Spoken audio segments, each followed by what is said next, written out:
What's going on, guys? Snag here, and it's time to wrap up State of Origin Game 3. Let's talk about it. New South Wales Blues get it done, guys. Let us know how you went in this one. If you hit any punts, I don't think many people would because there's only 2 tries in the whole goddamn game. But hey, it was still a brilliant game of footy. Now, this video is going to have to be a little different to the norm. I haven't seen the game on TV. I was there. I watched it. It was right up the front, and as awesome as it was and how great as it was and how good it was to experience, you don't get a real good view. You really don't. You get ridiculously incredible view when the game's right in front of you, but when it's on the other side of the field, obviously you miss out on quite a bit. So I'll do my best, but I'll just talk about it from more that perspective than anything else. And I'd love to hear your guys' thoughts on how you thought the game played out as well. Obviously, if you guys watched it on TV, what I'm saying didn't translate to TV, sometimes it doesn't, and stuff like that. So I'd love to hear from you guys. Let us know in the comments, guys. And we're closing in on 7K as well, guys. We're nearly there. We're at, 6,780. So we've got to get to 7K, so shoot us a sub, guys. I'll love you a long time. Now, first, Queensland. Shout out to Queensland, man. I thought they were really good. Whinge, sook, get mad over the next 24 hours, then put that chin back up and you'll be back better than ever, man. Trust me, you chuck Tino alone back into that team and all of a sudden this could be a very different series. A lot of crazy players from both teams to come back, but I thought Queensland were pretty damn good. They were pretty damn good. They were just lacking a little something, but we'll get to that. We'll get to that, guys. All right. So, Bradman Best, Mitchell Moses scores, Zach Lomax 2 goals and a penalty goal. Val Holmes 2 penalty goals. That's all Queensland could muster up. Great defense from New South Wales. Now, first change, I didn't know this actually happened. I was on the ground. I was actually on the ground, and the first thing I actually noticed, I went out onto the actual field before the game kicked off, and it was real long grass. It felt like a slow track. I don't know why the groundsman did that, but it was slow, and the game appeared quite slow. But anyway, I don't know why I just thought of that just then, but it could have affected the way the game was played. But Mo Fodawaker and Felice Kafusi to start, and also Harry Grant to come on and start as well. I loved the Mo and Kafusi starting. I did not like Harry Grant, so I reckon that really took a bit of punch out of New South Wales, Queensland's bench. I liked when Nanai and Collins came on. It was good. It was awesome. That was great. But when it was just, I know he got knocked out pretty much straight away by Spence not long after he came on. But it was, I don't think that worked. I really like Harry Grant coming off the bench. He can obviously play 80 if he needs to. He can start, and you can do it the other way around. But I just didn't quite understand why Billy thought that was a good idea. Him coming off the bench had worked so well. You know what I mean? Like, why broke what's not fixed? Like, why fix something that's not broken? It didn't make any sense to me, and it didn't seem to work.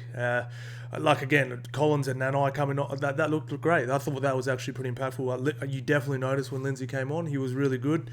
And Nanai as well looked pretty nice as well when he came on, and I thought Kafusi did a real good job in the middle to start the game. I was actually pretty shocked; it didn't quite translate, but I thought Queensland's actual first contact was brilliant. The first 15 minutes, Gerbo got hit hard. I think Angus Crichton took a shot. Payne took a shot. It was actually really good, nice first contact. It was really, really good, and but yeah, I think Billy just played his hand a little bit, got a little bit too fancy with it. As far as the Harry Grant move. But, overall, not too bad at all. But, look, just on the coaches, I definitely think Madge out-coached Billy in this series overall. Madge is a really good coach, man. I had someone say, wasn't very good at the Tigers. Yeah, he was, bro. That's the best the Tigers have looked in the last 14 years. I know obviously they weren't playing finals and killing it, but Tigers' best patch in the last 15 years was when Madge was there. What he did with the Kiwis was nothing short of incredible. Like he put the Kiwis 30-0, like 30 plus on that Australian team. He can coach, man, and like he was evident that when we're talking about X's and O's coaching, I really do think an actual coach is better. I think Queensland got a little bit in the mindset of, you can just bring a sort of I guess you call it part-time coach. I know they're not part-time coaches, but with just Mal Meninga, with all the success he had and stuff. I might be wrong here. I might be just absolutely talking rubbish, but I think that Queensland team wins 8 in a row without a coach. Just been. I'm not taking anything away from Mal. He was great. He's a legend. He's an immortal. He's the man. I love him. But I genuinely think that Queensland team was so damn good. He probably didn't need a coach. Like an offensive coach, a defensive coach, run them through some stuff. Hey, we're going to do this on the game, and they just play. And I think they win 8 in a row. But anyway. We just noticed as well, Game 3 last year, when Ivan Cleary came in and actually helped with interchanges, some just keeping Freddie up to speed with some stuff that's going on in the game right now. I think I noticed a dramatic difference with Ivan Cleary just coming in and helping out with the Blues just in that Game 3 last year. It was the best they'd looked over that probably two-year period. So... yeah, I think Madge, being a genuine first grade, knows everything about coaching inside out, back to front, upside down. I think that really did help New South Wales as well. They just looked better coached. I don't know why. They just looked like they were a better coached team. And I just he just never derailed from the game plan, whereas I felt it became a little bit frantic from Billy. Those 3 late changes is bizarre. I'm not I think 2 or 3 of them were great, but you know what I mean. It's just was that necessary? You know, Harry Grant coming off the bench has been so good for you for the past 3 years, and then you you change it last minute there. But yeah, so let's have a look at some of the stats, some of the team stats, and I'll just sort of wrap up because I haven't really seen these guys, so I'm really interested to see what these look like, and then I'll just sort of give my final thoughts and wrap it up, guys. Like I said, I haven't really gone through it a whole heap, but look, completion rate 82% from Queensland, that's great. 78 from New South. Quite a few extra sets for Queensland here, 46 to 39, 36 completed to 32, so 4 extra sets completed for New South Wales. Run meters 1800 to 1400. Post contact's quite a big difference. 411 to 581. 2 line breaks to 4. 40 tackle breaks to 47. Average set distance 36 to 39. And look at this. Queensland. I heard, man, I was sitting around a lot of Queenslanders, and like I said, I'm pretty neutral on Origin, but man, they were like, get off him, get off him, get off him, and I was just going. You know, when Queensland had the ball, New South Wales make a tackle, the second the tackle goes ground, get off, penalty ref, get off, penalty ref. So I'm going, bros, they're not holding them down. Just can you just not enjoy? I'm not saying the referee was great. I didn't think it was that good at all, but bros, these aren't penalties. I genuinely think New South Wales is getting held down longer, and obviously I was right. Look, 4 seconds, it's play the ball speed's far slower, so I was right. But I just felt I turned around to this idiot behind me. He was going, bro, these aren't penalties, man. Shut up. Seriously. And there might have been some in there, but he was saying it just about every tackle. I was just a little bit at the start, you're but at the end, you're just bro, shut the fuck up, bro. Seriously, man. It was crazy. It was funny. He was such an idiot, this dude. Then he was any tackle that sort of went around here, head high. When Queensland had the ball, then when New South Wales had the ball, he would be screaming out, smack him out, knock his head off. I'm just what is it? What you want a penalty for him, but then you want to take, what's going on here, bro? Shut up. Oh, man. Offloads 18 to 8. New South Wales throwing the ball around a little bit. Definitely winning the contact, obviously, these numbers would suggest. Plenty more post-contact, plenty more offloads.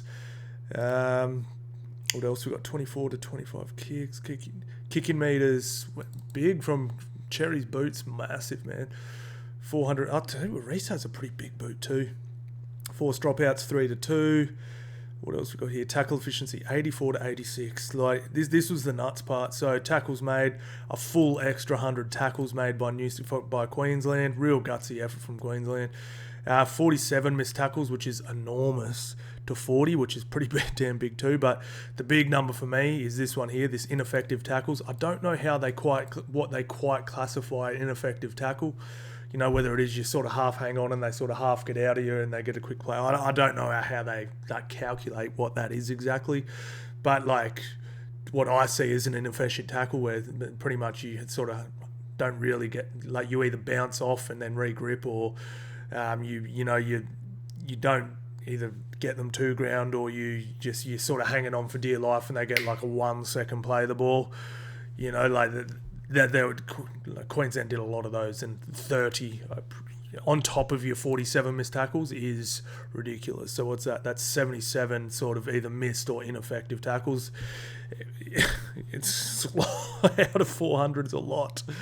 Whereas only New South Wales only 10. So 13 errors from New South to 7, penalties 9 to 6, ruck infringements 5 to 2. So 6 again's Queensland, penalties New South, sin bins 1 apiece, 7 interchanges to 8 used. Now let's have a look at some player stats.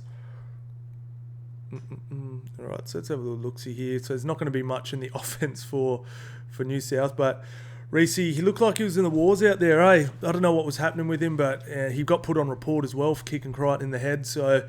hopefully he doesn't miss in time. I really want Broncos to make the finals and don't want him out. Tristan Sale's been awful as well.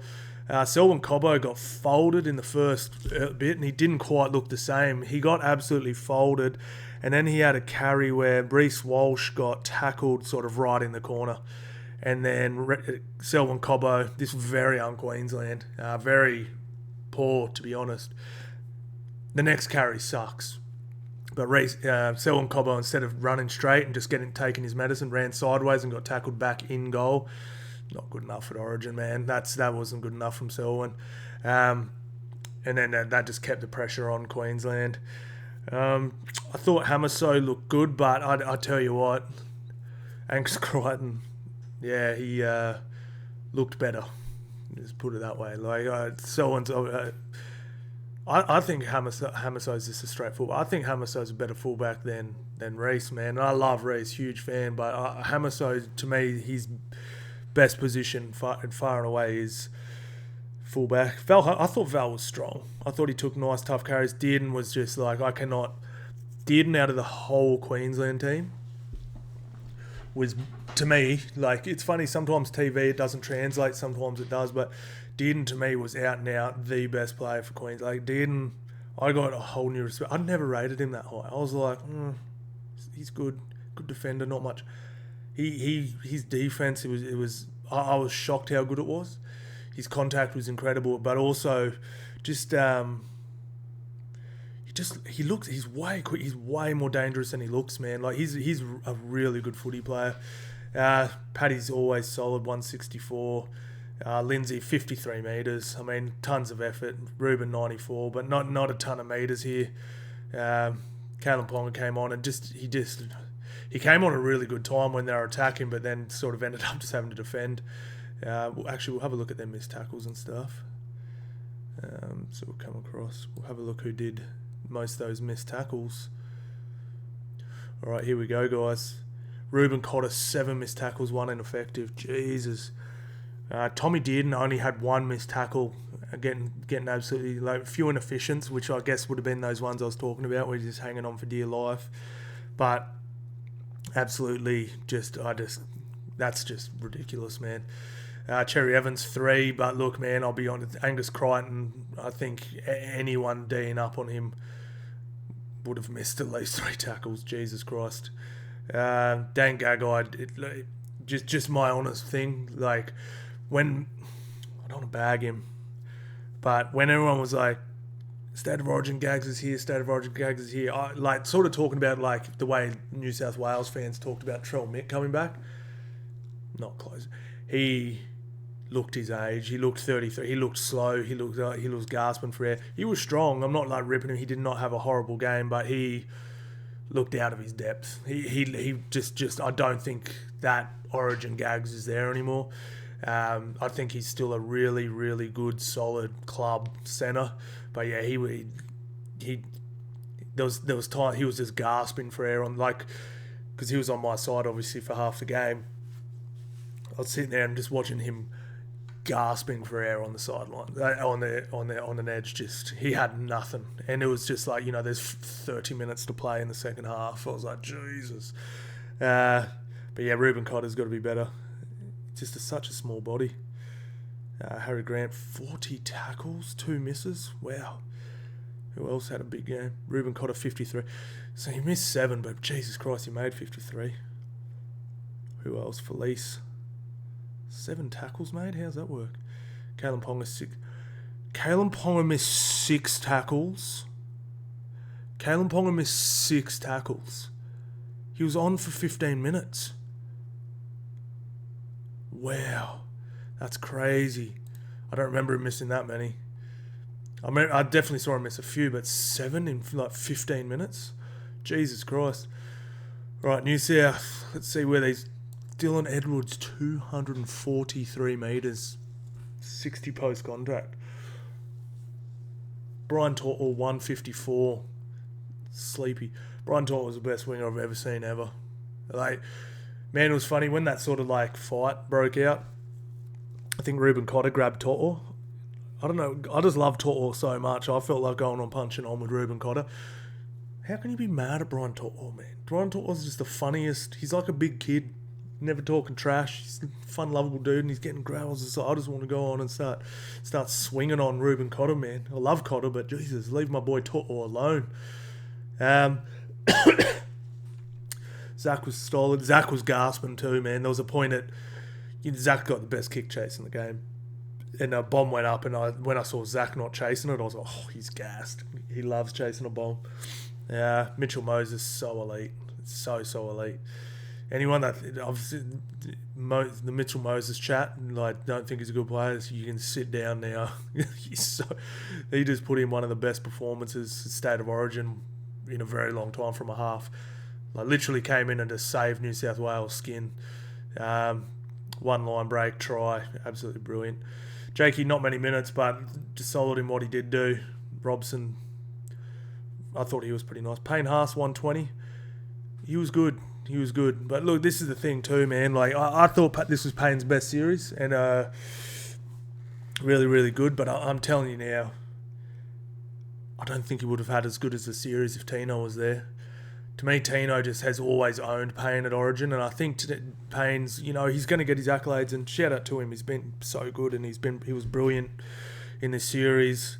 I just love Payne Haas, man. Just everything he's gone through over the past couple of years, the man he's become. But yeah, I think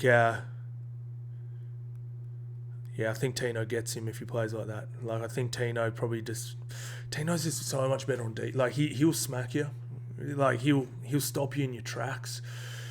And Payne Haas, 120, not crazy, but 43 post contact. I don't think he's getting 43 post contact with Tino in the middle. I just don't.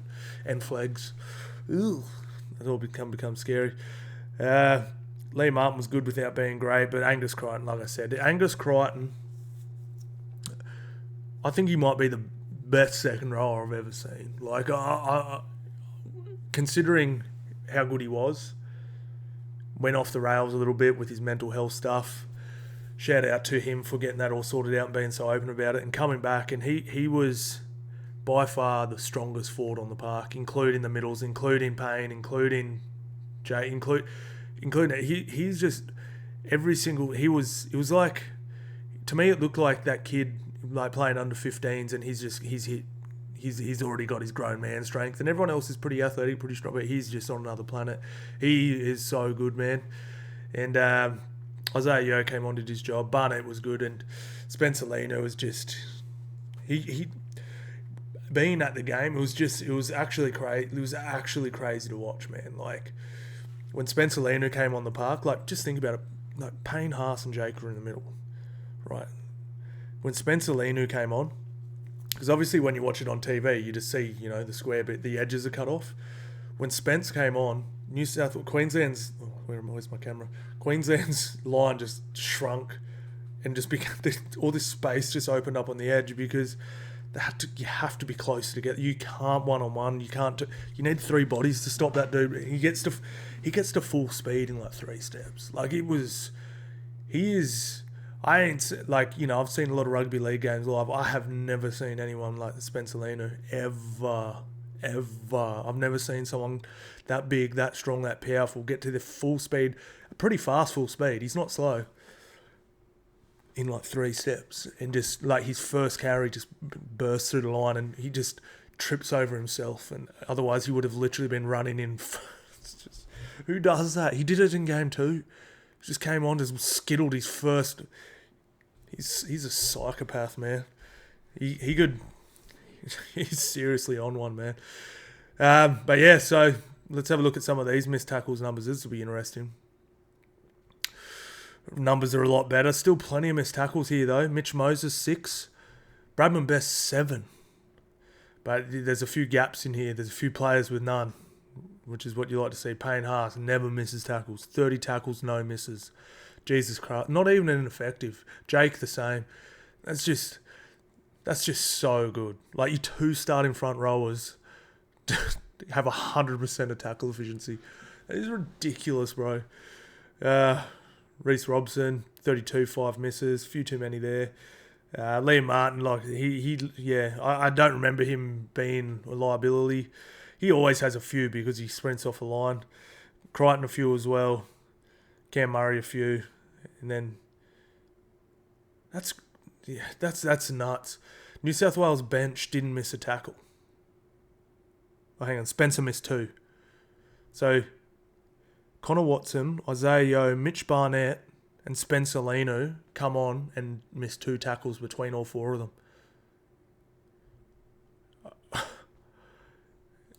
Wow. And then New South Wales bench, so who was on there? So Cotter, Queensland's bench. So Cotter missed like nearly 4 times the amount of tackles coming off the bench than New South Wales whole pack. That's crazy. That's nuts, man. Lindsay Collins 2 as well. And then who was the other ones on the bench? Ben Hunt 3, because he was a bench player too. He came off the bench, so 10, 12 missed tackles in the forwards coming off the bench for Queensland to 2 from New South Wales. That's wild. That's absolutely wild. All right, shout out New South Wales. All right, man. So final thoughts on this one, guys. I think Queensland, this is not like, New South Wales are going to go on a run now. Queensland are going to be back next year, lads. Like all the New South Wales fans, live this year up because Queensland's coming for you. They're going to be, if they get Tino and everyone back, they're going to be there. They're going to be showing a lot of this footage of, the bullying and all that sort of stuff. Queensland are going to be there next year. It's going to be scary. I just think I watched the post press conference after, and Billy just said a couple of things I didn't like, which he kept using the word innovative. Why do we have to play a certain way? Why can't we have 2 fullbacks in a team? This sort of stuff. There's a reason why every team almost plays the same. You just tweak it because it works. Every time a team sort of try to do something completely out of the box, it's not worked. Like, I'll use an example. This is one that pops to mind. There was a little period there, I think it might have been in the mid-2010s, where, you're allowed 2 markers, right? And they were like, the Roosters were like, you know what? I think we're better off with 1 marker. We'll have the other guy retreat back so our line's more set. The Roosters lost every single game they tried that. They tried it for like 5 or 6 games. They literally lost every single game. There's a reason, like, this game's been played since 1908. There's a way you play, and it's because it works. I really do think Billy just pull back a little bit, go into that more traditional route. 4 forwards and a utility. However you want to do it, you're going to have to make that tough choice between Kalen and Reece.